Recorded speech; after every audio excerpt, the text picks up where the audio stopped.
Within the first few months of the investigation, our detectives knew most of the information I just briefed you on.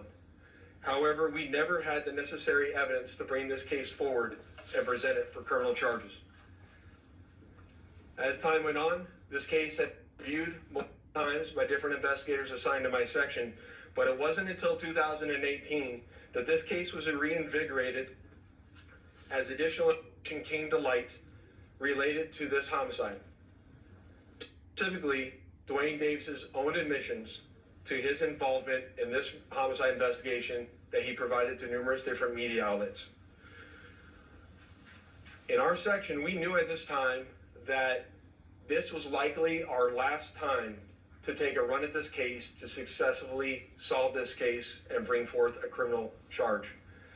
It was at that time that this case was assigned to Cliff Mogg, a detective within my homicide section.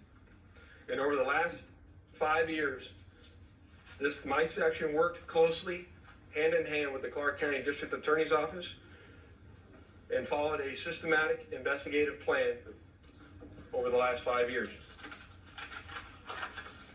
We've conducted countless interviews and corroborated numerous facts that were not only consistent with the crime scene on the night of the incident, but also corroborated and were consistent with the sequence of events that night.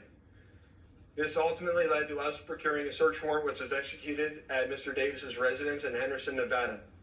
And following the execution of that search warrant, in close coordination with the District Attorney's Office, this case was presented to the grand jury, which ultimately led to Davis being indicted on charges of murder. Before I get off to the District Attorney's Office, I would be remiss if I didn't thank Detective Mogg and all the other detectives that were not assigned this case, but all the other detectives from other agencies that assisted us in this investigation. They know who they are, and thank you very much for all the assistance you provided. It does not go unnoticed. And lastly, one of the most important things, in my opinion, is we need to make this be a reminder that the charge of murder does not have a statute of limitations. This agency has been and is invested in solving our cold case homicides so that we can bring closure to those families and justice for those victims of homicide.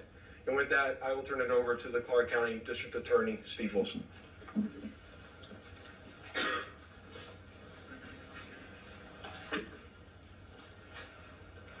Thank you, Lieutenant Johansson. I appreciate it. Good afternoon. I am the Las Vegas, Clark County District Attorney Steve Wolfson. It has often been said, justice delayed is justice denied. It's a quote we hear often and for many, many years when talking about our legal system, but not in this case. Today, justice will be served in the murder of Tupac Shakur.